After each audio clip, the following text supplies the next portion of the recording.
Welcome back to another technical deep dive here in the Debug Zone. Today we're tackling a big question and breaking it down with insights from other users. Hopefully this clears up some misconceptions and helps you get the answer you need. So buckle up, stay a little curious, and let's jump right in.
And that's a wrap.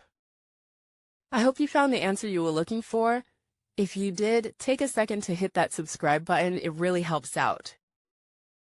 And let me know in the comments which solution worked best for you. See you next time in the Debug Zone.